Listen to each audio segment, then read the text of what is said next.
La directora del trabajo de grado, doctora Olga Cecilia Díaz Flores, es psicóloga por la Universidad Católica de Colombia, magíster en Desarrollo Educativo y Social por la Universidad Pedagógica Nacional y doctora en Educación por la Universidad Pedagógica Nacional.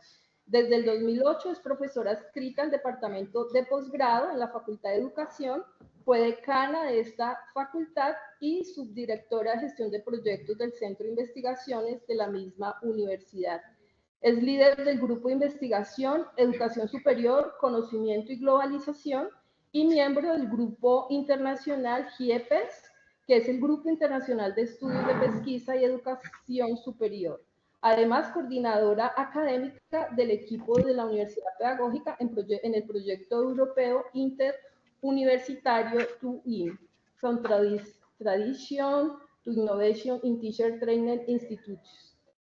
Financiado por la Unión Europea y liderada por la Universidad de Barcelona.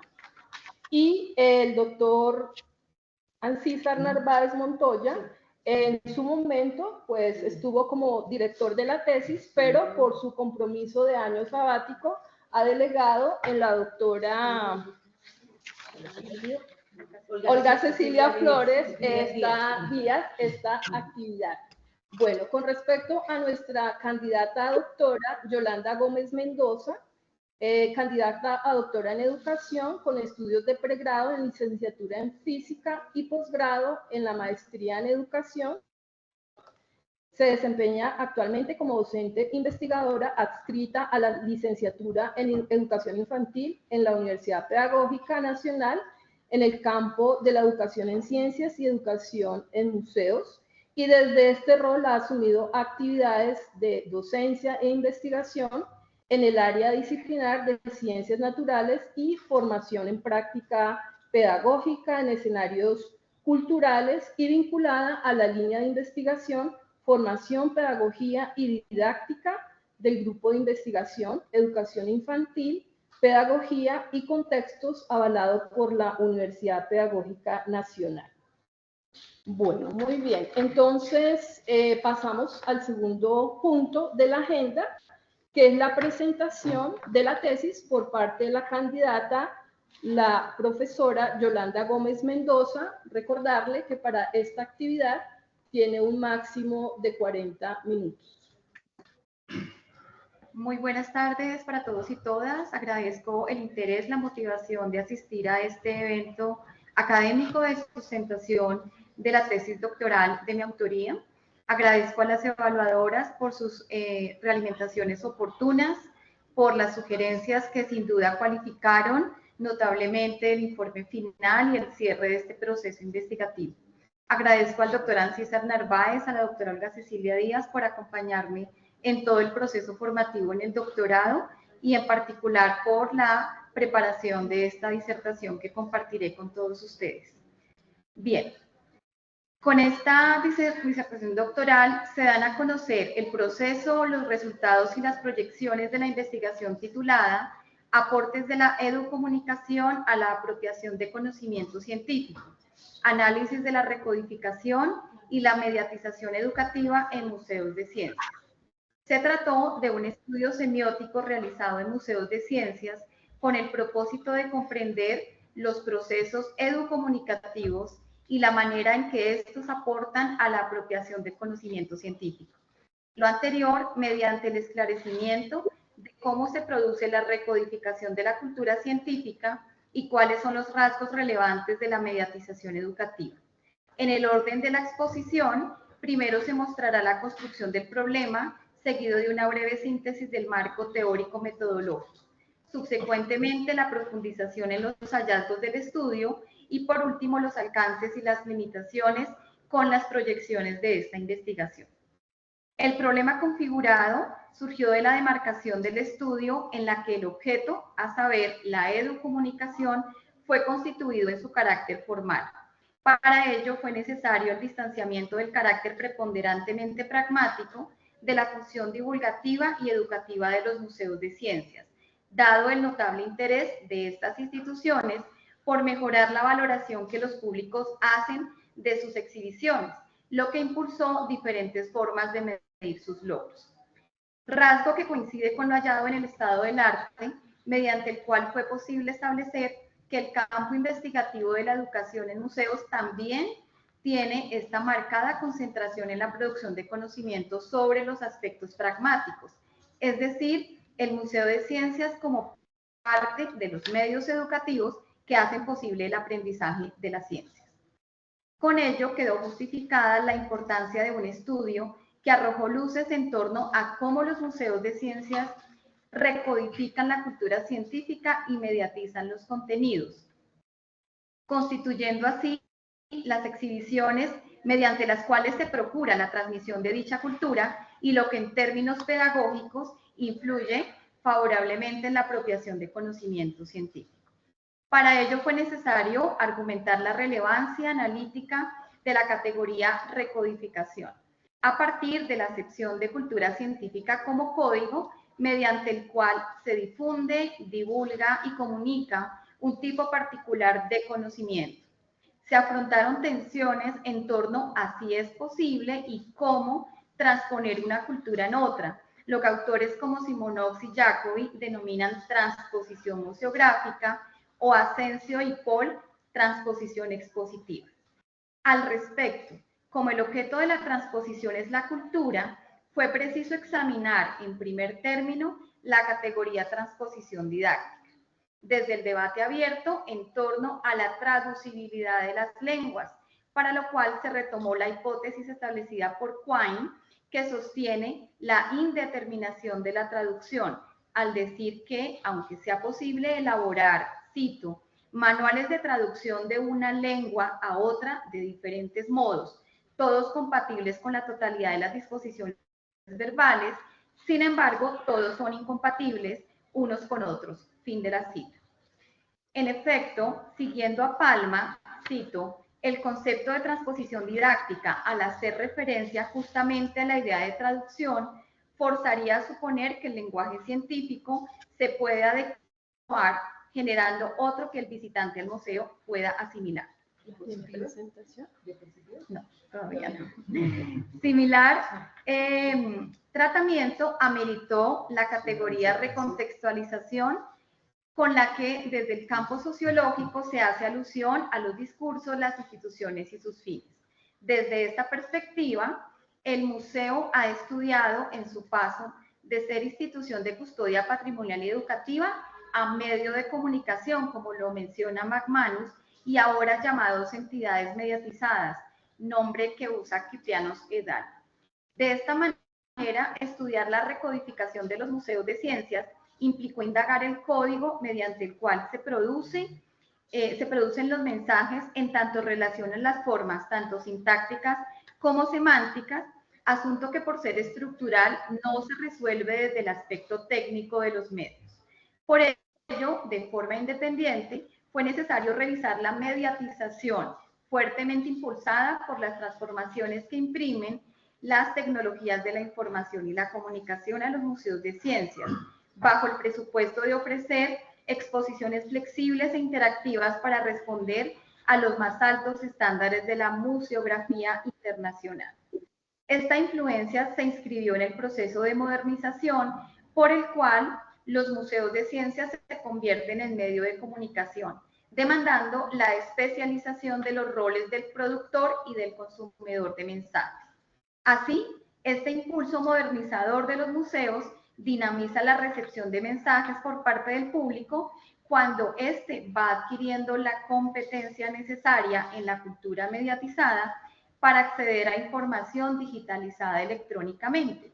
Pero esto es un asunto de medios expresivos y técnicas. Bajo estas consideraciones, fue indispensable descentrar la atención en la pragmática para dirigirla hacia el núcleo de la cultura, la gramática. Por ello se hizo necesario considerar la dicotomía estructural por la que lo icónico narrativo se opone a lo alfabético argumentativo. Y desde ella se enuncian preguntas principales de investigación como las siguientes.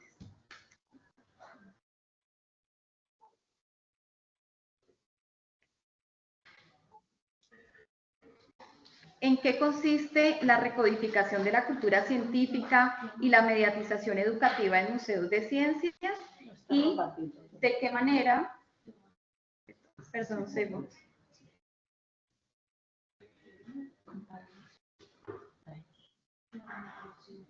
Un segundo, por favor.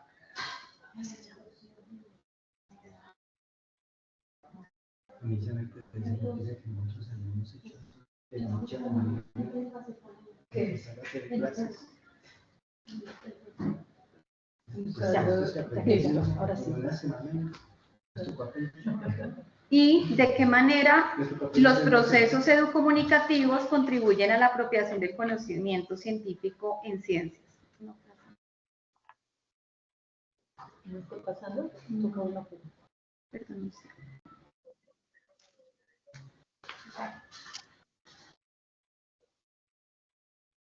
No la dejemos. Ya la dejemos de presentación. Sí, ya.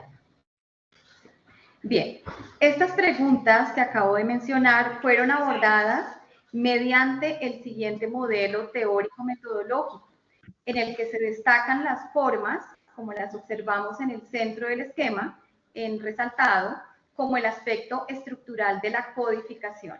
El marco de comprensión semiótica es la denominada teoría de los códigos, en la que la cultura se admite como un proceso semiótico, dado que los fenómenos culturales pueden hacerse equivaler con los fenómenos semióticos.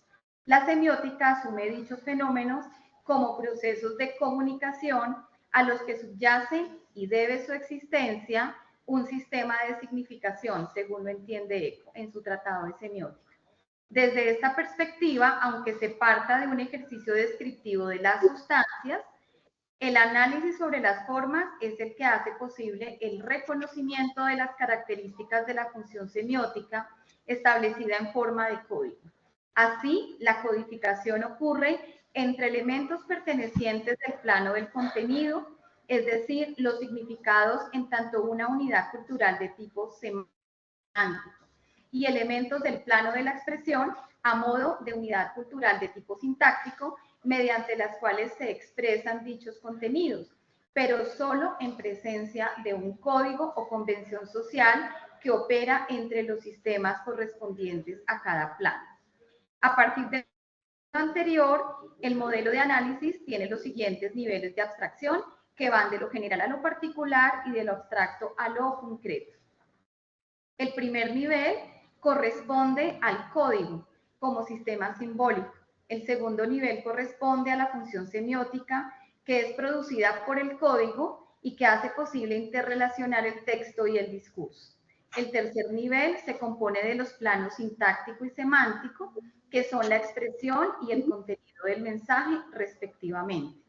El quinto nivel corresponde al análisis de la sustancia expresiva, determinando si estas son digitales o analógicas, y la sustancia del contenido, determinando si el discurso transmitido es situacional o trascendental, mientras que el análisis formal se ocupa de determinar si las formas expresivas son figurativas o abstractas, u oral, icónicas o alfabéticas, y las de contenido figurativas o abstractas o narrativas o argumentativas.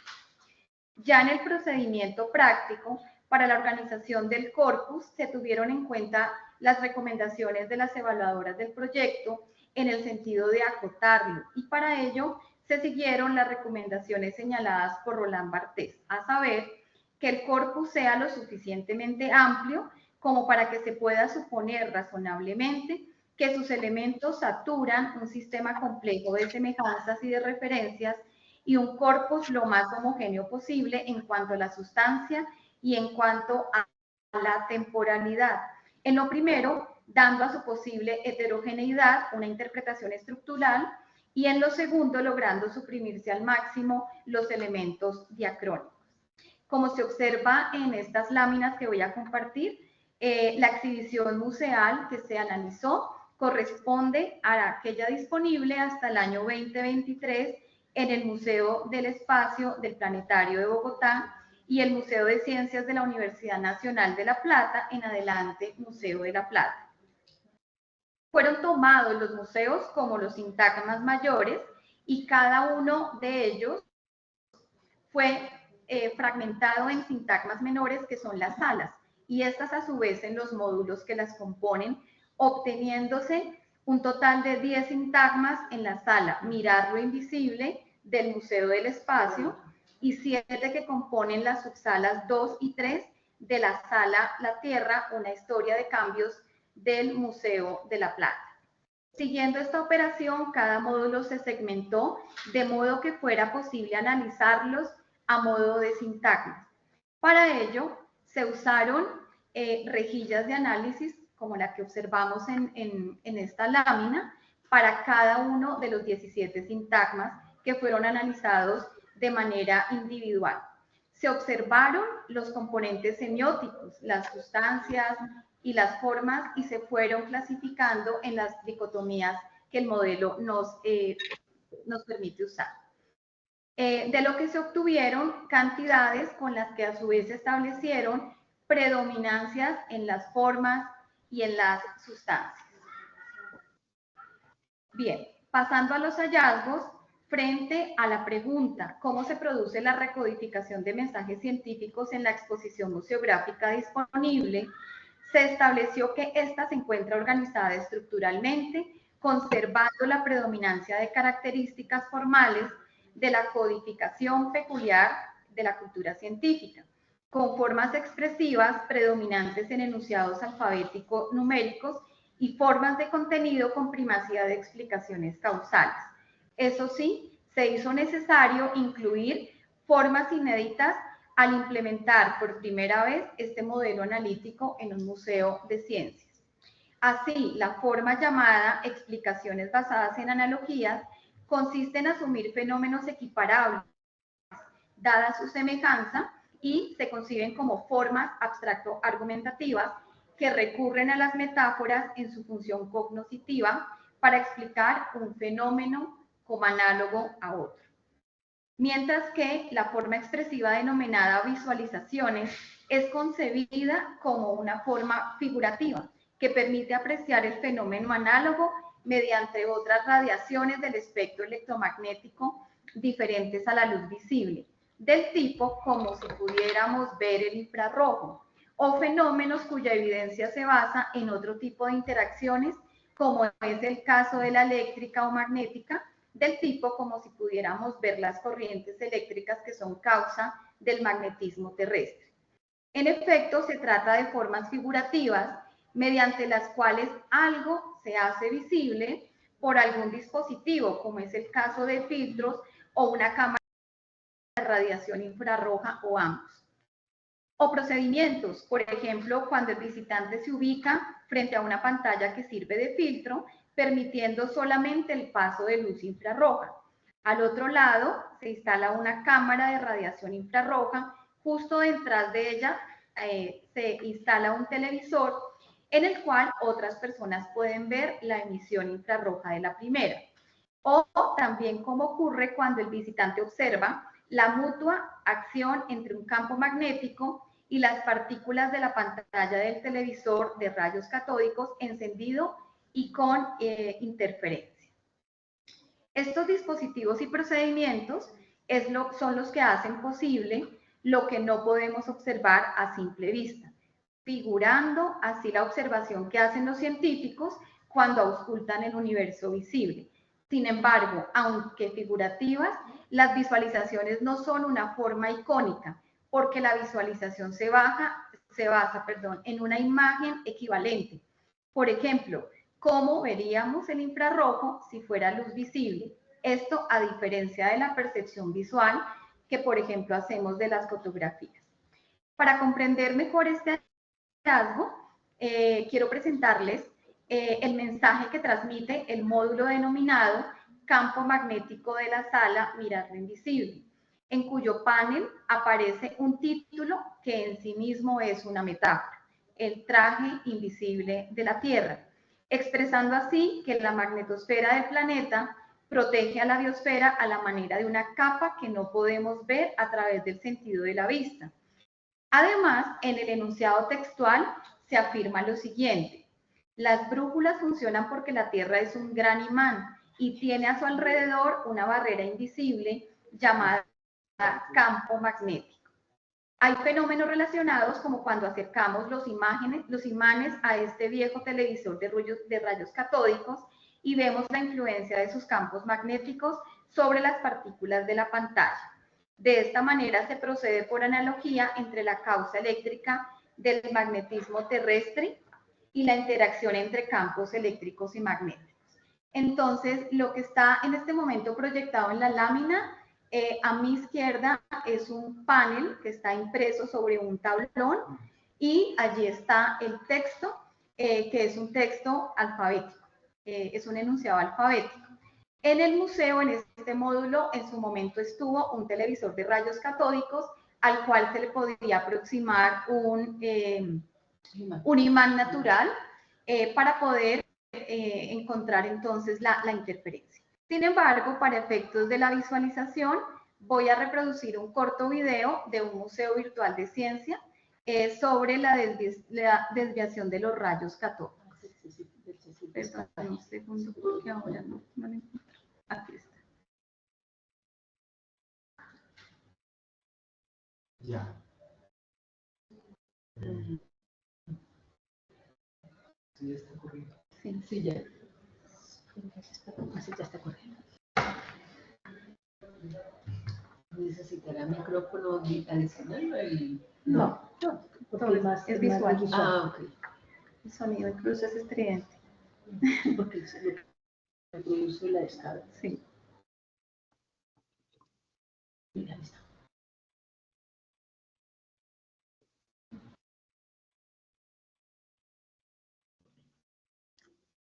Que entre el rayo y eso es la segunda. La tarea que hace la indicación de Son los laboratorios de pregrado. No me acuerdo. Y el de bolsa. La desviación del campo magnético. Así se llama en el laboratorio de física. Entonces, entra a los cómicos y lo que hace el escudo. ¿Qué dicen las flechas? Bien. Pero cabe agregar que cuando en las ciencias geofísicas, en el modelo explicativo del magnetismo terrestre, se asegura que el planeta Tierra se comporta como un imán gigante, no se está apuntando a que la Tierra sea o tenga incrustado un imán en su núcleo. Así se afirme la composición del núcleo con material ferromagnético. En tal caso, lo que se está haciendo es recurrir a un símil, esto es, a una forma de representación figurativa. Se tiene narración, comportarse, y metaforización, un imán gigante. De hecho, como lo sostiene Brooks, cuando los físicos hablan o escriben, se refieren a modelos análogos utilizando sistemas de metáforas conceptuales. Suelen decir X es Y en lugar de decir X es como Y.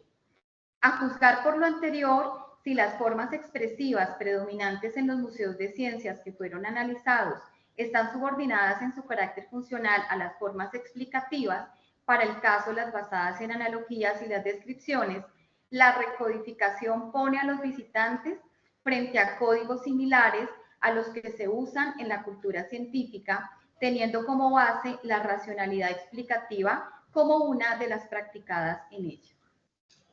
Avanzando con los hallazgos frente a la pregunta, ¿cuáles son las relaciones presentes entre la recodificación y los procesos educomunicativos en los museos de ciencias? Fue preciso examinar los condicionamientos semióticos que hacen posible la significación de mensajes. Para ello se afrontaron dos tensiones. La primera con la museografía didáctica, campo pragmático en el que se apela a la transposición didáctica con la que se asegura de construir versiones más accesibles para el público, mediante una reelaboración didáctica, pero como adaptaciones de la sustancia del contenido. Y la segunda, con el diseño museográfico, campo de técnicas con las que se dice garantizar una adecuada presentación del contenido, pero como manejo de las sustancias expresivas.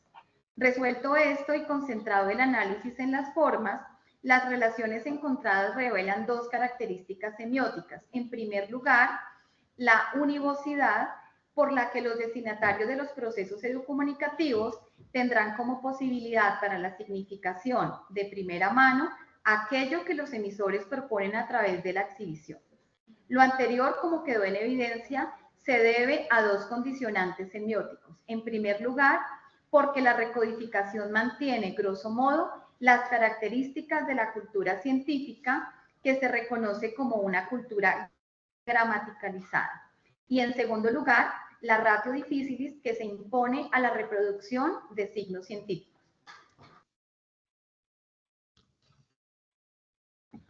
En otras palabras, la significación unívoca se extiende al ámbito de la producción de expresiones regidas por ratio difficilis, por la cual tanto las posibilidades de denotación como de connotación para los receptores adquieren la estabilidad como una característica. Pues esta, como lo menciona Eco, concierne a la fuerza de la convención codificadora. De ello se sigue que para los mensajes científicos, a diferencia de otros, no se cumpla la siguiente estipulación, citando a Eco. Cuanto más abierto está el mensaje a diferentes descodificaciones, tanto más influenciada está la selección del código y de sus subcódigos por las predisposiciones ideológicas del destinatario, además de las circunstancias en la comunicación. Fin de la cita. Así, para efectos de lograr procesos educomunicativos efectivos que propicien la transmisión simbólica, la exhibición encarna estos condicionamientos semióticos en sus mensajes y no queda supeditada a la mediación del educador de museo. De ello se deriva que la educomunicación en los museos de ciencias se conciba como mediática, porque el saber museal se encarna en mensajes que favorecen el desarrollo de capacidades para significar representaciones de tipo causal expresadas mediante formas alfabético-numéricas, icónicas y figurativas. Frente a la pregunta con la cual se abordó el tercer objetivo, ¿cuáles son las implicaciones de la mediatización sobre los procesos educomunicativos en los museos de ciencias? Los análisis sugieren que la incorporación de horizontes destinatarios más amplios en los museos de ciencias es lo que impulsa los procesos de modernización, amparando así una consigna democratizadora de la cultura científica. No obstante, los cambios registrados en las exhibiciones museales que fueron analizadas no evidencian esfuerzos reveladores en esa dirección, a la manera de adopción de técnicas de digitalización electrónica o el aumento de sustancias interactivas. De todos modos, se han llevado a cabo exiguos intentos de mediatizar algunos contenidos debido a que buen número de los módulos requieren percepción visual y por ello ofrecen limitaciones a personas en condición de ceguera o con baja visión. A su vez, el modelo educativo constructivista que orienta los procesos educomunicativos encuentra respaldo en la organización museográfica. Se comprende así que la educomunicación mediática brindada por los museos de ciencias queda enmarcada en su aspecto técnico en la cultura mediatizada, pues dicha organización está concebida de tal forma que la comunicación pueda lograrse sin interacción directa entre el visitante y los educadores de museo. Sin embargo, dado que el horizonte destinatario tiende a ampliarse y con ello a hacerse más heterogéneo en cuanto a su competencia frente al dominio del código de la ciencia, la alternativa parece ser incorporar de manera más asidua el rol mediador de los educadores de museo en vías de garantizar la adecuada recepción de los mensajes. Por último, frente a las posibles contribuciones a la apropiación del conocimiento científico que se derivan de la transmisión cultural en los museos de ciencias, fue necesario destacar la importancia de los saberes previos y el talante didáctico de los mensajes museales, con especial énfasis en los encontrados y categorizados como mensajes metafóricos. Así, en el primer aspecto, los resultados apuntan a que frente a la integración del conocimiento científico con los saberes previos, sea necesario considerar que el sistema de significados de las ciencias es de carácter contraintuitivo. Además, la apropiación de nuevo conocimiento requiere que la enseñanza se ocupe de posibilitar a los visitantes una práctica de significación, más allá de que los saberes previos se mantengan o cambien. En consonancia, desde el enfoque culturalista, el punto de partida para la apropiación de conocimiento científico se encarna en las características formales de la exhibición museal. La significación se encuentra supeditada a la manera en que el código generado en la recodificación produce enunciados inteligibles, para lo cual resulta ser presupuesto que haya cierta familiaridad con experiencias de uso del mismo código en anteriores situaciones, sean estas escolares o divulgativas, más que con el contenido temático mismo. Mientras que para el segundo aspecto, una cualidad a destacar en el mensaje científico es que el contenido transmitido no presenta exuberancia, dado que en la experiencia inteligible el esfuerzo consiste en reducir el número de posibilidades interpretativas en el destinatario, en tanto éste se dirige a una práctica de significación sobre el mundo físico en sus cualidades macroscópicas objetivas, aunque dependientes del tipo de luz con el que se observan los fenómenos. Esta cualidad que acabo de mencionar puede apreciarse mejor si tomamos como ejemplo el mensaje del módulo denominado fluorescencia y nebulosas, que estamos en este momento proyectando en pantalla. En este módulo se hace uso de fotografías de nebulosas, que son formas figurativas, como ya lo había mencionado. La observación se hace con dos tipos de luz, con luz visible y con luz ultravioleta. En este módulo, además de la posibilidad de visualizar las fotografías, también hay enunciados alfabéticos del tipo: las nebulosas son concentraciones de gas y polvo interestelar y cuando son iluminadas por estrellas muy brillantes, transforman la luz ultravioleta, invisible para el ojo humano, en hermosas formas y colores. Este fenómeno es conocido como fluorescencia. Bien, se tiene como resultante un contenido categorial transmitido al asociar las nebulosas con el fenómeno fluorescente que exhiben dichas concentraciones en virtud de los gases presentes en ellas. Así se puede inferir que el uso de formas figurativas icónicas, como es el caso de las fotografías, no se hace con propósito estético, sino con propósito de ofrecer al visitante una experiencia inteligible. Es decir, las fotografías son un medio expresivo ante la imposibilidad del visitante de apreciar las nebulosas de manera directa o a través de observación ultravioleta. En un sentido más general, el mensaje científico de los museos, disculpen, en las láminas, la que está a mi izquierda está iluminada con luz visible y la que está a mi derecha está iluminada con luz ultravioleta. Entonces, esta es la apariencia que ven los científicos cuando observan las nebulosas a través de los telescopios, dependiendo del tipo de radiación con el que se haga. Entonces, aquí tenemos dos nebulosas, la del Cangrejo y los pilares de la creación, que son nebulosas muy emblemáticas en el estudio de la astronomía. Bien. En el sentido más general, el mensaje científico de los museos de ciencias puede concebirse como el modelo de un proceso estructurado de interacción educomunicativa con el destinatario, basada en la relación establecida entre texto y discurso.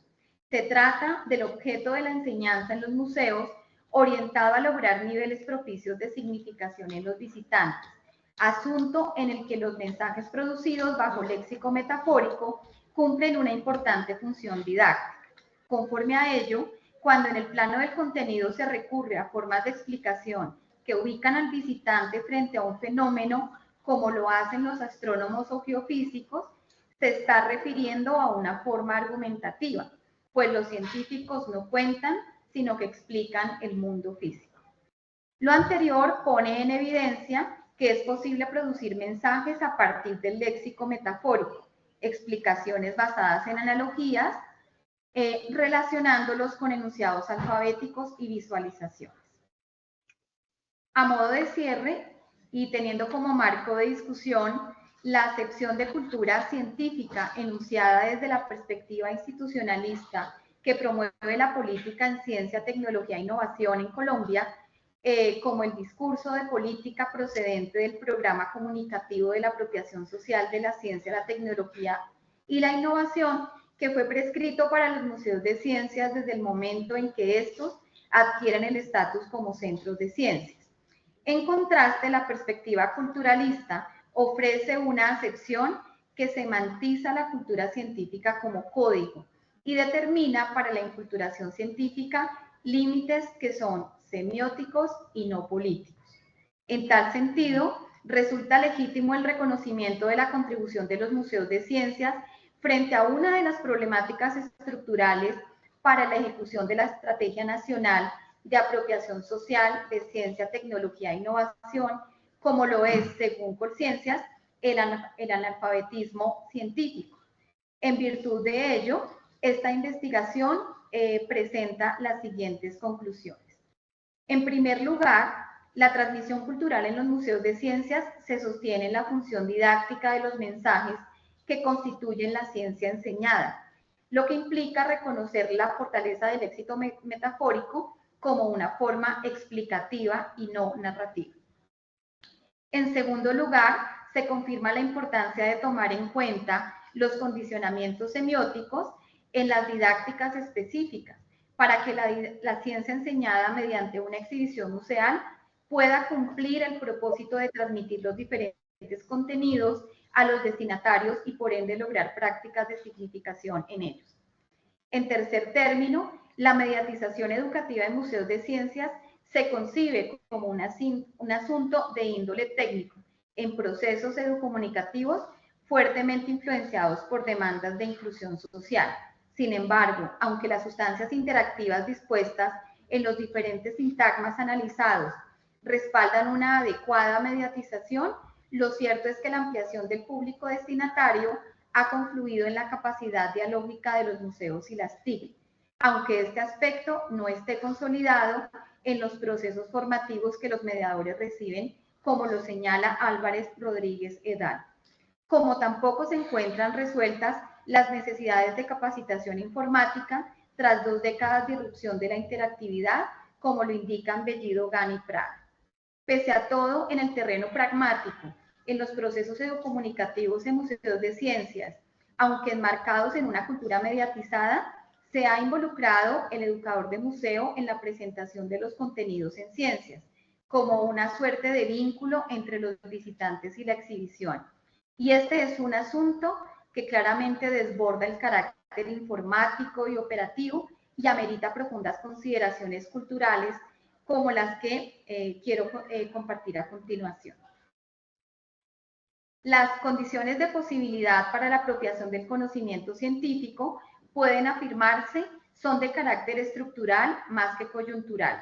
Dicha apropiación estriba en la generación de experiencias en el uso del código con el cual ha sido formalmente organizado el mensaje mediático y, por tanto, los museos de ciencias deberían considerar las posibles aberraciones como las que ocurren en la comunicación de masas durante la descodificación de los mensajes, bien sea con el rechazo del mensaje debido a la carencia total del código o a la incomprensión del mismo por la disparidad del código. Entonces, la restricción que representa el nivel de dominio del código en los visitantes arroja luces sobre la complementariedad en la función semiótica del Museo de Ciencias y la escuela.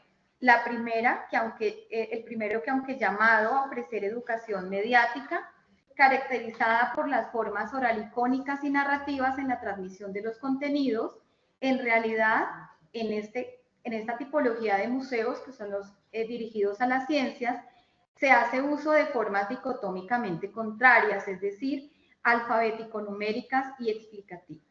De esta forma se pueden encaminar los procesos educomunicativos de los museos de ciencias y de las escuelas, posicionando la alfabetización científica como una condición necesaria para algunos sentidos derivados de la misma, como lo es el desarrollo de capacidades para la acción ciudadana que faculta a una persona para la toma de decisiones personales o colectivas que involucran el uso de conocimiento científico en la sociedad, como está citado en el Estado del Arte publicado en el año 2022, de mi autoría. En correspondencia con lo que acabo de mencionar, esta investigación tiene como alcance, en primer lugar, una contribución al esclarecimiento de la función didáctica que los mensajes museales cumplen en la enseñanza del contenido, favoreciendo una experiencia intelectiva, sostenida en la potencialidad de las formas explicativas y no principalmente informativa o lúdica, como ocurre cuando se usan diversos medios para incorporar mensajes educativos de forma entretenida, es decir, educan entreteniendo, según lo manifiesta Warren y Soronen. De lo que se sigue que la didáctica museal basada en formas explicativas, léxico metafórico, aporta a la transmisión cultural de la ciencia enseñada.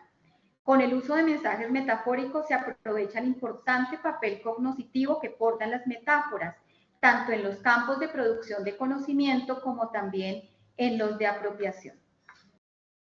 En segundo lugar, otro alcance corresponde a la elucidación del rol de los museos en apoyo a la alfabetización científica fundamental, aquella por la que se adquiere dominio de los códigos, sin que esto esté sugiriendo de modo alguno que el museo pueda o deba reemplazar a la escuela en esa que a mi juicio es su función primaria. Esta aseveración implica a su vez la contraparte, es decir, la restricción que tiene la apropiación del conocimiento científico en públicos cuya alfabetización se encuentra en ciernes.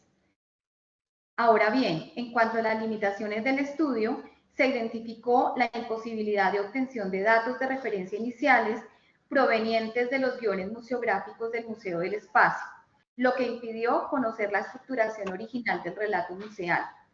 Por lo tanto, las conclusiones que acabo de exponer se basan principalmente en inferencias derivadas de la aplicación del modelo en los sintagmas mencionados, tal como estos aparecen enumerados en la escasa fuente documental disponible en esta institución museal.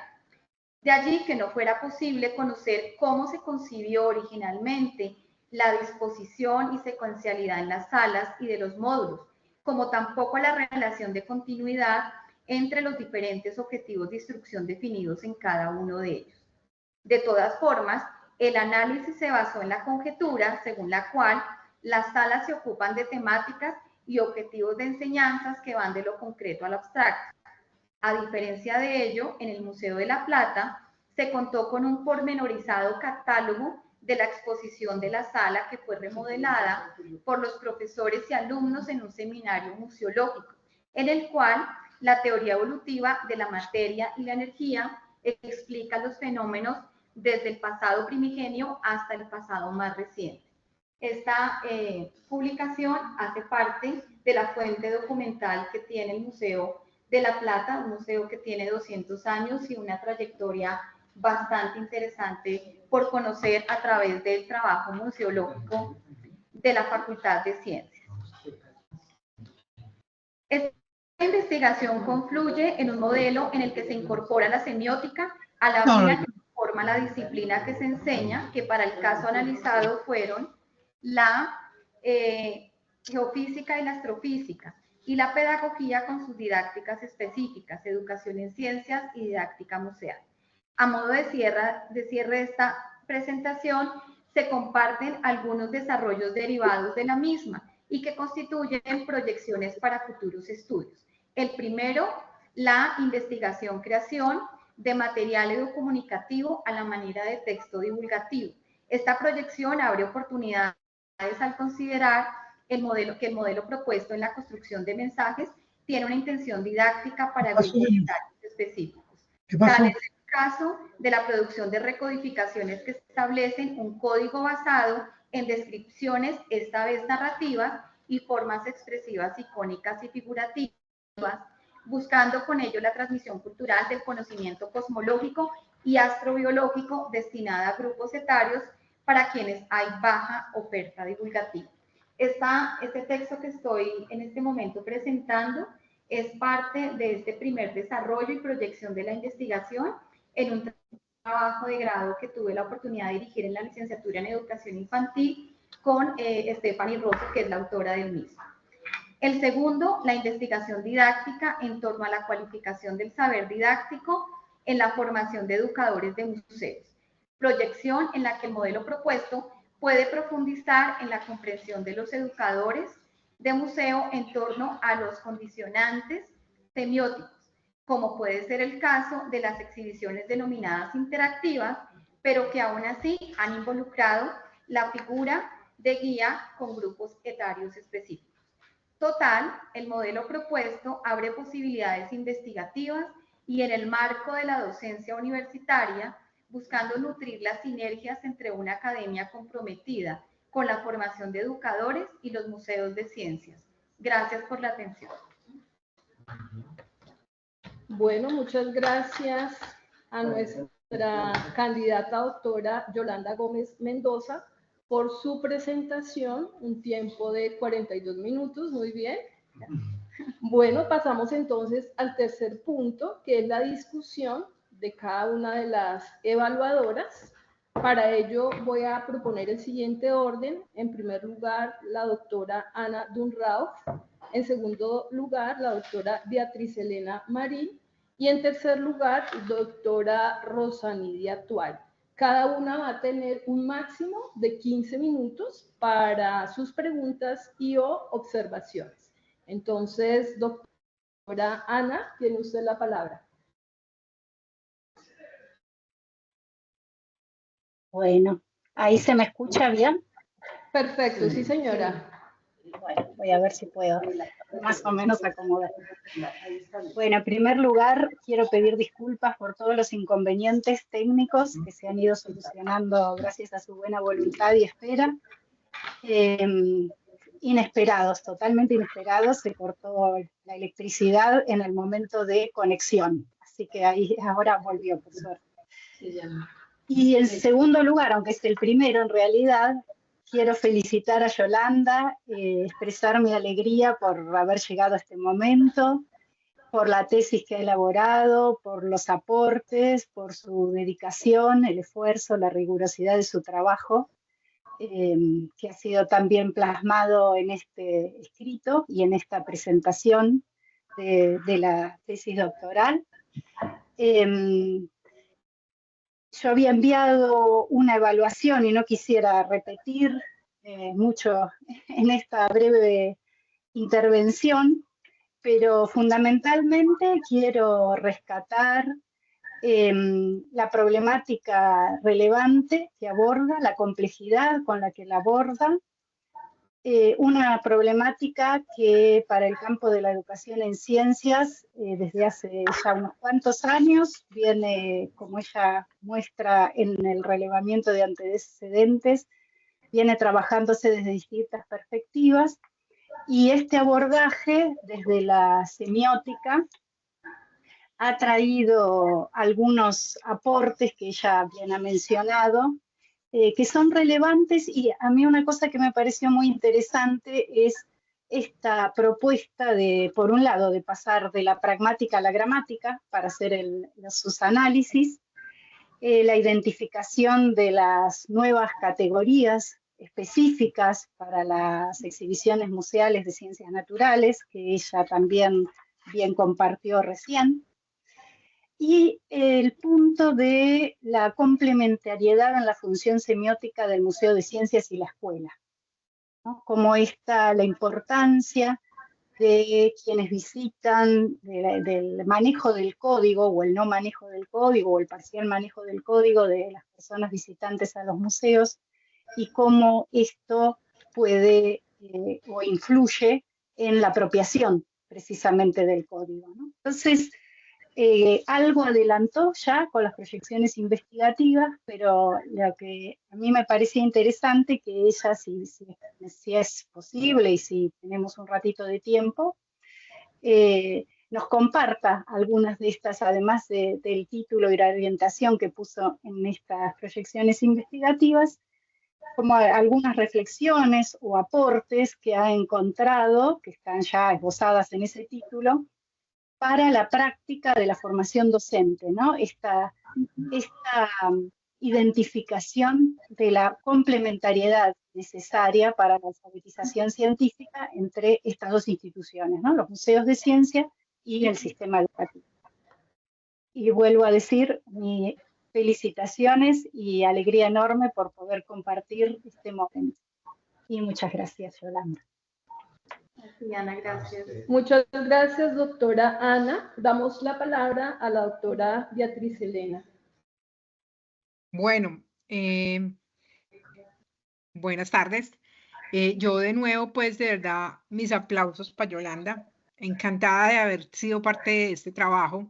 En esta fase de lectura, esos son de esos trabajos que uno se disfruta mucho leyendo, porque de nuevo, como te lo dije, yo sí creo que tú tienes un ejercicio que ha sido demasiado riguroso, muy sistemático, muy ordenado y muy profundo, pero que además su originalidad también obliga a reconocer el valor y el potencial que tiene lo que en Colombia se llama ahora política de apropiación social del conocimiento.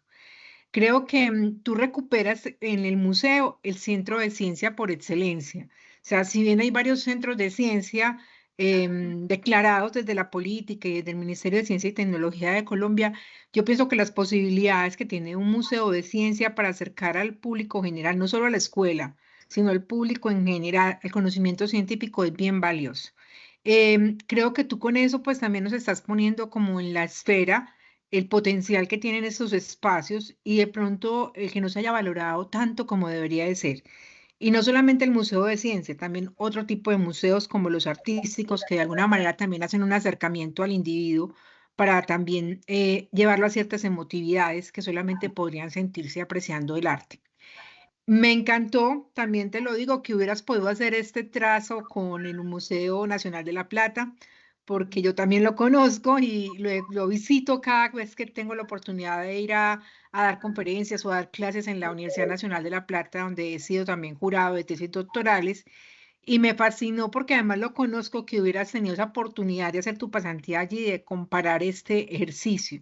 Yo creo que yo en el proyecto, creo, o cuando defendiste el proyecto, te lo dije, que era bueno que tuvieras esa pasantía por fuera, que tuvieras una posibilidad de comparación. Nunca te dije que fuera Argentina, pero me parece genial que hayas encontrado esta posibilidad de que los colegas de la Universidad Nacional de La Plata te recibieran y que tuvieras la oportunidad de ir a ver esa espectacularidad de museo que hay allí. Siento que el museo también tú lo plasmas acá como un centro de ciencia vivo, con un espacio vivo, y un espacio vivo que además es activo, pero que también puede ser interactivo y facilitar que el usuario común pueda llegar a ese espacio. Y por eso me encanta que tú de una manera también tan disruptiva recuperes el valor del museo para lo que es la política de apropiación social. Yo sí te pediría, por la manera como lo expresas y por algunas veces que creo que lo leí en el texto, es que si hables de apropiación social del conocimiento científico.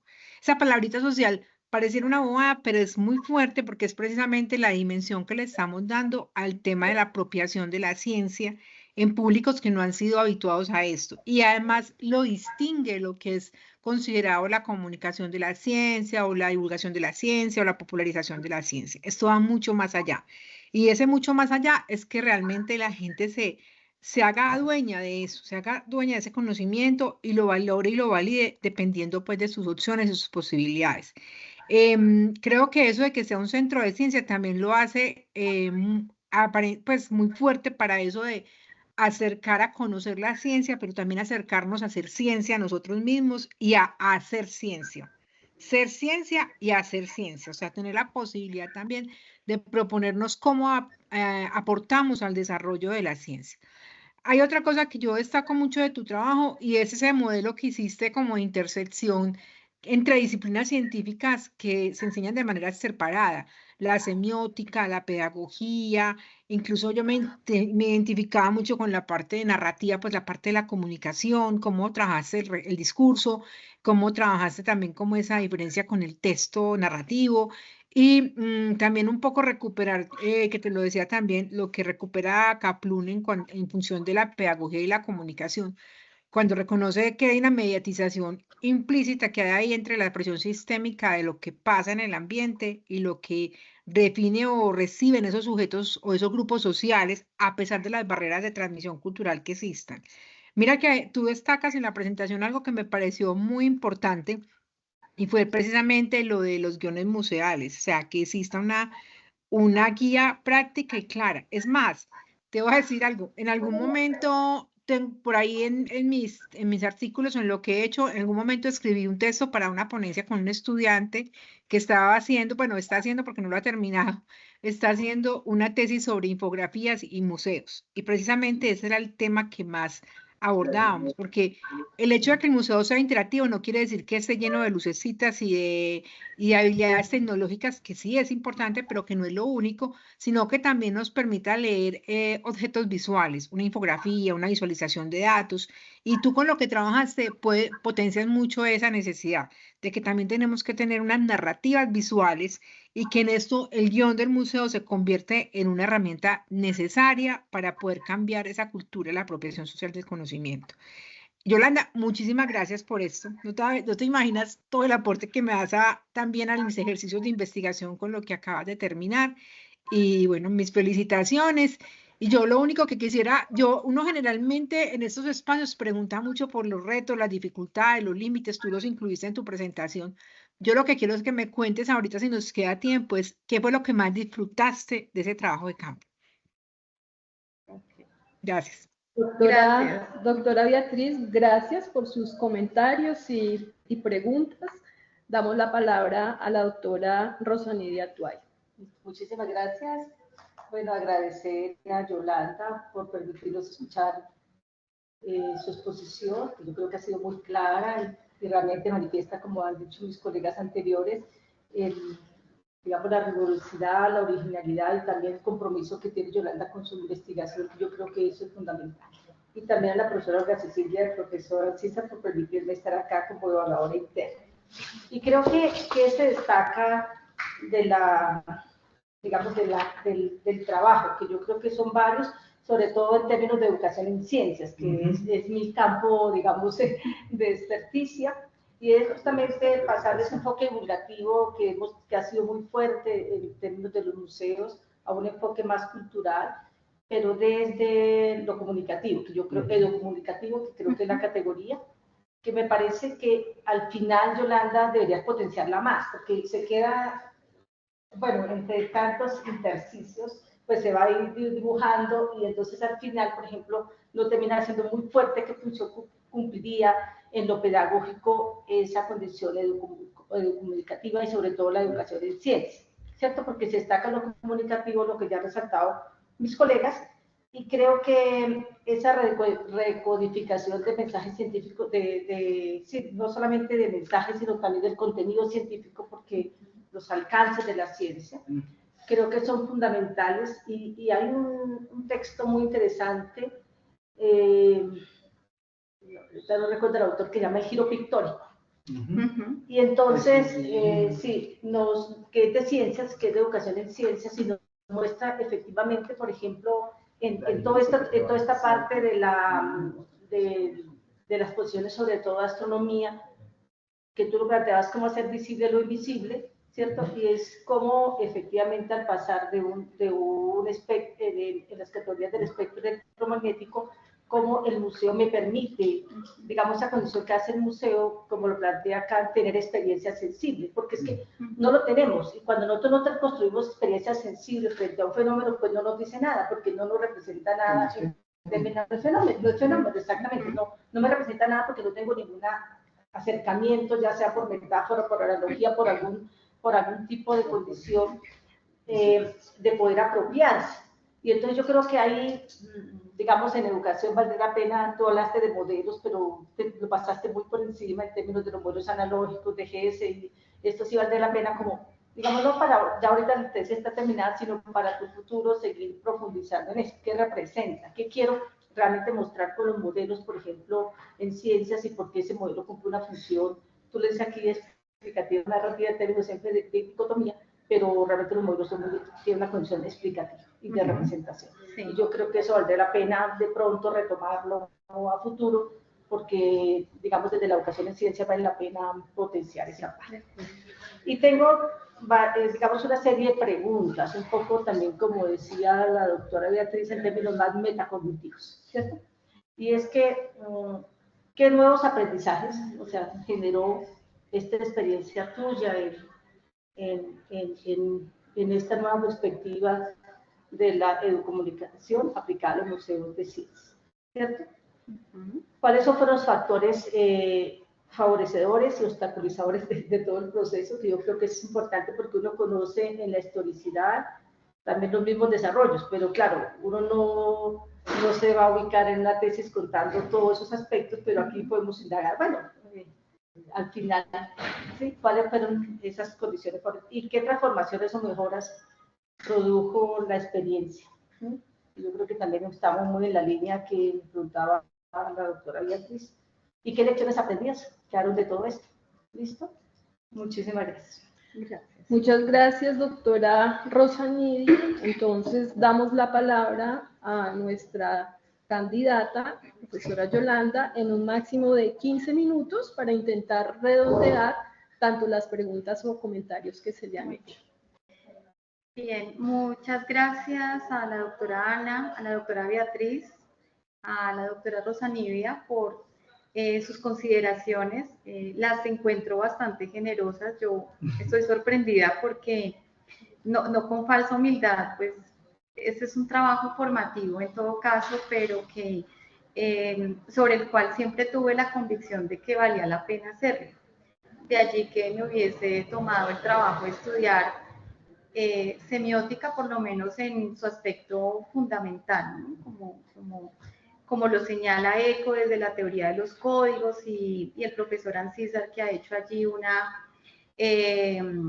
digamos, unos desarrollos teóricos también para poder bajar de este nivel de abstracción que ofrece ECO, que es de todo nivel, a poder, digamos, llevar ese modelo y usarlo en una institución en la que este modelo, según entendemos, nunca se ha aplicado. Entonces, estos resultados que yo les comparto, sí, hasta donde sabemos, bueno, a mí me han ayudado a entender lo siguiente. Entonces, Sánchez Mora en México, que es una gran estudiosa de la educación en museos, dice que hay 30 años de investigación en la relación complementaria entre escuela y museos.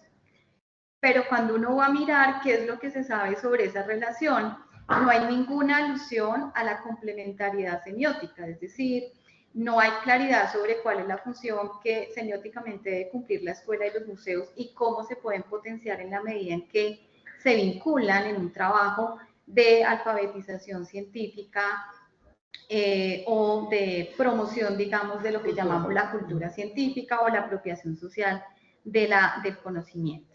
Entonces yo creo que parte de lo que yo me llevo y quiero pues obviamente compartir con todas las personas que estén interesadas es que este trabajo sitúa unos alcances y delimita también, pero esclarece esa relación complementaria entre los museos y las escuelas.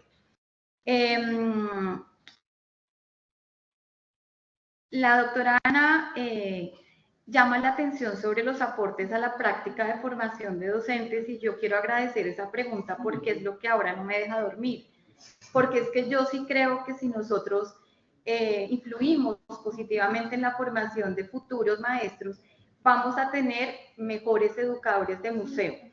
Claro, debo reconocer que el mejor ejemplo que he conocido fue justamente el del Museo de la Plata, porque los educadores de museo de esta institución son docentes universitarios con una fuerte formación disciplinar que hace, por supuesto, que para el visitante sea una conversación bastante enriquecida.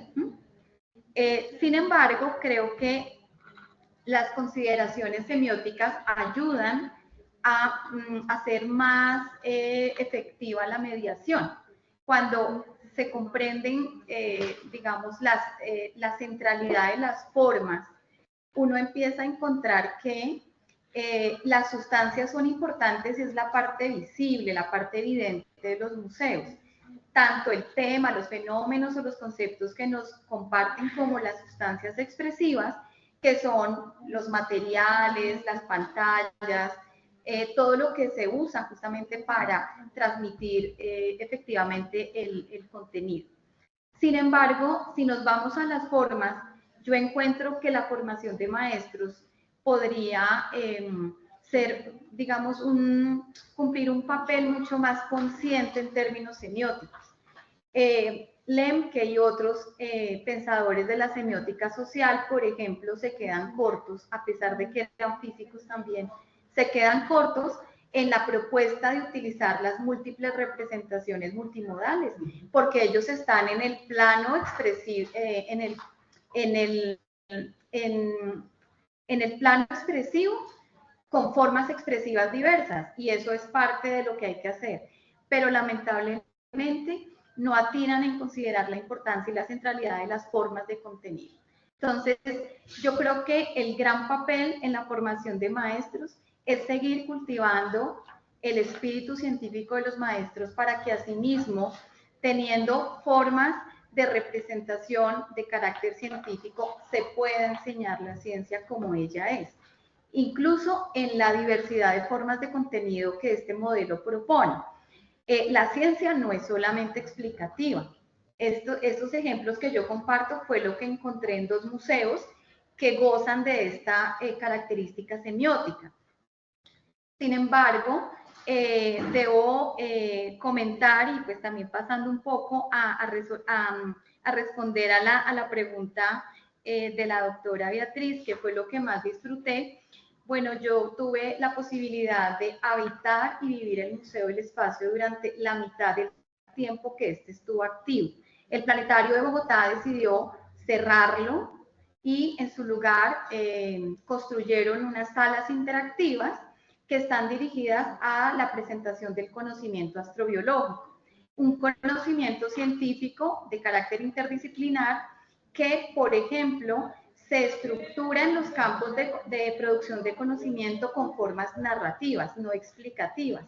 Y el museo, a su vez, tiene unas características semióticas actualmente que yo no podría lamentablemente mencionar, porque ese no fue el objeto, el locus de la investigación. Sin embargo, lamento mucho el cierre del Museo del Espacio, porque fue un museo que tardó solamente 10 años, y en alguna nota de prensa de una comunicadora de Dartes se decía que los museos a los 8 años caducan, y yo creo que este tipo de funcionarios hacen un flaco favor al país cuando afirman tal cosa. Yo creo que el Museo del Espacio tenía vigencia de seguir estando durante mucho más tiempo, quizás con mejoras de carácter estructural, ¿sí? Pero, sí, pero bueno, yo me lo disfruté, doctora Beatriz, hasta el último día en que estuvo abierto. De hecho, con el profesor Ancísar pudimos ir, estar una mañana allí, mirando también cómo se aproximan públicos que jamás en su vida han ido a un museo y cuya primera experiencia fue justamente ir a un museo, digamos, de una entidad pública como lo es el Planetario de Bogotá. Entonces, lo que más disfruté fue, sin duda, la proximidad a las instituciones museales, pero verlas no con los ojos de la visitante que va a ver la exhibición, sino con unas lentes semióticas. Entonces uno empieza a ver cosas que ya luego va a ser difícil que uno no observe de esta manera analítica los museos. Seguramente pasado un tiempo volveré a ser una visitante asidua también dejándose uno sorprender con lo que los museos le pueden ofrecer.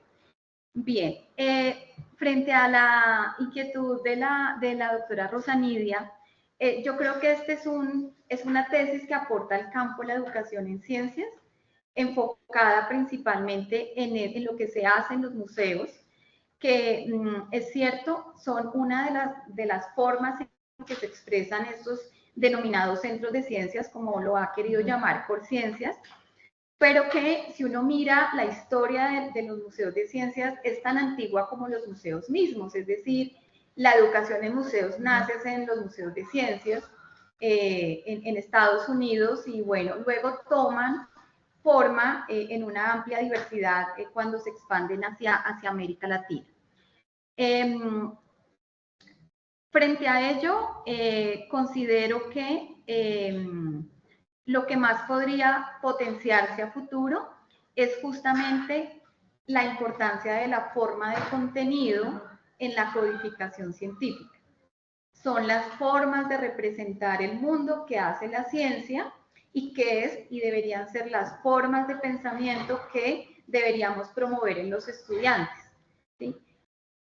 Actualmente tenemos una tendencia curricular bastante difícil de erradicar a pesar de las transformaciones que se puedan estar dando en el orden académico, pero las organizaciones curriculares siguen pensando que las ciencias son temas, es decir, que las ciencias es solo un discurso, que son conceptos y no formas de razonamiento que han sido practicadas y que son diversas también, no solamente obedecen a una lógica explicativa causal. Entonces, yo creo que frente a lo metacognitivo, pues todo lo que les he compartido es lo que yo misma aprendí durante 5 años. Hace 5 años yo no sabía casi nada de la educación en museos, aunque siempre he sido una asidua visitante a los mismos, y tampoco tenía la formación pues en fundamentos de semiótica que me permite ofrecer este nuevo conocimiento para la comunidad académica, la comunidad educativa. Me transformó como formadora de maestros al punto que ya estas son las conversaciones habituales con los estudiantes a quienes acompaño en la práctica en museos de ciencias. Y por supuesto que desde allí lo que más me interesa es que efectivamente los niños, las niñas y los jóvenes en Colombia puedan ver la ciencia de una manera bastante promisoria, es decir, que se pueda rescatar esa posibilidad de conocer el mundo en todo aquello que no es evidente, que no es fáctico, que no es inmediato, porque la ciencia se ocupa de lo que está detrás, es decir, de lo que es contrafáctico. Entonces, y finalmente, bueno, lo que más favoreció, sin duda, fue la apertura de la pasantía, como ya lo mencionaba la doctora Beatriz, la estancia con el grupo de didáctica de las ciencias, con toda la trayectoria que ellos tienen, me ayudaron a entender cuál es el lugar, por ejemplo, del léxico metafórico, porque es en Argentina donde se ha ido estudiando esta potencialidad, y los diálogos con las personas que estuvieron allí conmigo, sin duda que favorecieron el trabajo analítico. Obstáculos, bueno, pues ya lo había mencionado, la escasa documentación en el Museo del Espacio, y debido a ello, pues el contundente apoyo de una persona que labora en el planetario, que es un contratista, que es un estudiante pregrado, pero que siempre estuvo dispuesto a encontrar la poca información y facilitarla. Entonces, fue un obstáculo que luego se convirtió afortunadamente en el único medio para tener esas tablas que se encuentran en el informe, que es realmente la base documental que existió. Entonces, fue un obstáculo bastante difícil de sortear, porque el Museo del Espacio no tiene una fuente documental consolidada. Solamente lo que recuerda un divulgador que estuvo cuando se formó, y sí, tradición oral, de acuerdo. Sí. Y también pues a Hayden Llanos, a quien he agradecido todo el tiempo por su apoyo en la descripción museográfica. Eso sería de mi parte, gracias. Bueno, muchísimas gracias a nuestras evaluadoras, a nuestra querida candidata, profesora Yolanda. Vamos a dar en este momento unos minutos para la intervención de la doctora Olga Cecilia, y no sé si el profesor César, unos 5 minutos más o menos entre los dos. Sí. Adelante. Bueno, buenas tardes a todos los asistentes, a todas las personas que nos acompañan por la red, a las colegas evaluadoras por sus conceptos. Yo quiero felicitar a Yolanda sobre todo porque se dio la oportunidad, digámoslo así, de abrazar otro enfoque para el estudio de un enfoque semiótico de la comunicación para la enseñanza de la ciencia. Y es un poco, lo que hay que rescatar de esto es que siempre los discursos de la enseñanza en general están como movidos por el concepto de verdad, ¿sí? De la verdad. Entonces, una de las cosas más retadoras de esto es que Habermas dice, bueno, ya no es la verdad, sino que la verdad se resuelve como validez científica, ¿sí? Como rectitud ética o como autenticidad estética, ¿sí? Entonces, ya ahí entramos a una, digamos, un cuestionamiento con alto poder heurístico, pero el problema es que la semiótica no entra en esa consideración. Entonces, en la semiótica la verdad, no se busca la verdad, sino la significancia, se llama eso. La significancia semántica, la significancia semiótica. Entonces, en eso es que nos metemos en este enfoque. Es decir, cómo se construye la significancia semiótica en el discurso científico. Y eso es lo que, bueno, creo que ya ustedes han dicho muchas cosas positivas que yo le reconozco a Yolanda, y creo que es buena noticia que, por ejemplo, esta línea que no tiene prácticamente dolientes en la universidad, y entonces ya los que estamos de salida, pues tenemos la esperanza de que alguien va a poder trabajar en esto. Pensé lo mismo. Para la maestría. Para la maestría, para la cosa de ahorita, doctora. Entonces, porque las personas que han abrazado esto sí tienen, pues que no son, sino, esta es la cuarta tesis de doctorado que se hace en esta línea. Y creo que persisten en la investigación 2 personas. Esa es la... No, bueno, eso sería todo y muchas gracias por la recepción de este que no es un enfoque fácil de gracias. Doctora Olga Cecilia. Bueno, agradecerles enormemente la disposición, la apertura, los valiosos balances que hacen de este trabajo. La dinámica que desarrolló Yolanda es un proceso para exaltar realmente. Todos quisiéramos tener estudiantes de doctorado con esas cualidades, convicciones y trabajo exhaustivo. La apropiación y el dominio y el modo como puedes recontextualizar también estas elaboraciones para los niveles formativos. Yolanda está haciendo un trabajo también en la universidad en términos de la formación de maestros, que este tipo de trabajos, digamos, tiene unas repercusiones ya formativas muy interesantes, y pues solamente estimular la idea de que publiques, porque casi que esta disertación está lista para publicación. Sí, ya la entregué. Y por supuesto también publicar tu investigación. Entonces, magnífico, y felicitarte, Yolanda. Muchas gracias.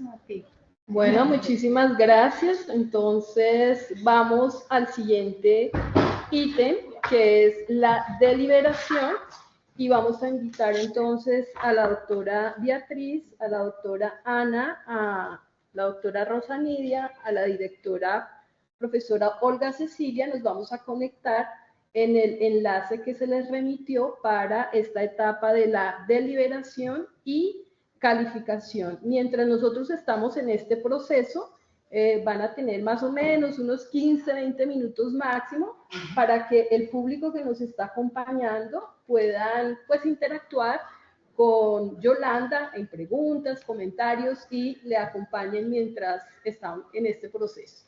Entonces, doctora Beatriz y Ana, nos vemos en el siguiente enlace. Se ha culminado la etapa de deliberación y calificación, y en este momento vamos al sexto punto del orden del día, que es la lectura del acta de sustentación. Me permito leerla. Doctorado interinstitucional en educación, Universidad Pedagógica Nacional, acta de sustentación de tesis doctoral para optar al título de doctora en educación. El día 6 de junio de 2024, a las 2 p.m., hora de Colombia, se realizó el acto de sustentación de la tesis doctoral Aportes de la educomunicación a la apropiación del conocimiento científico, análisis de la recodificación y la mediatización educativa en museos de ciencias por parte de la candidata a doctora en educación Yolanda Gómez Mendoza, identificada con cédula 52-078-293 de Bogotá, del Grupo de Investigación, Educación, Cultura y Sociedad. La tesis fue dirigida por el doctor Ancísar Narváez Montoya y por la doctora Olga Cecilia Díaz Flores. En este acto estuvo presidido por la doctora Diana Linet Parga Lozano, coordinadora académica del doctorado interinstitucional en educación. Asistieron a la sustentación de la tesis en calidad de jurados las doctoras Ana Dunrauf, de la Universidad Nacional de La Plata, Argentina, Beatriz Elena Marín Ochoa, de la Universidad Pontificia Bolivariana, y la doctora Rosanidia Tuay Sigua, de la Universidad Pedagógica Nacional. Luego de la deliberación sobre la calidad y pertinencia de la tesis doctoral, el jurado, tomando en cuenta el informe escrito y la presentación y sustentación del mismo, y en consideración de las normas del programa, decide aprobar la tesis. Además de ello, de hacer un reconocimiento de esta como una tesis meritoria. En relación con este criterio de la tesis meritoria, se destaca lo riguroso, lo sistémico, ordenado y, lo más importante de esto, lo disruptivo frente a la apropiación social del conocimiento, además del modelo en el cual interacciona la disciplina, la semiótica y la pedagogía. En este sentido, se destaca cómo ese trabajo pues, tuvo una aplicación muy importante en el contexto de los museos. Muchísimas gracias. Entonces, yo creo que es el momento de un aplauso para nuestra ya doctora Yolanda Gómez Mendoza. Se firma en Bogotá el 6 de junio de 2024 por la directora de tesis, Olga Cecilia Díaz Flores, doctora Beatriz Elena Marín Ochoa, doctora Ana Dunrauf y doctora Rosanidia Tuay Sigua. Bueno, muchísimas gracias, felicitaciones. Gracias, doctora Diana, gracias a todos por escucharme, por esta confianza en lo que se hizo y en lo que se va a seguir haciendo a partir de ahora por la formación de maestros, que creo que es un campo absolutamente pertinente.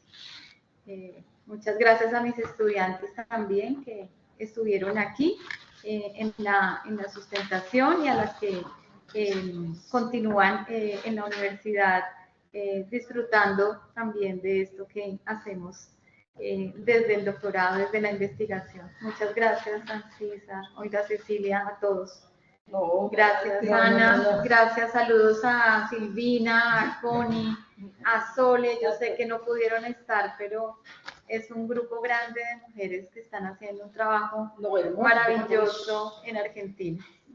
Gracias, doctora Beatriz. Gracias. Un abrazo. Gracias. Doctora. Gusto. Hasta otra oportunidad. Muchas gracias.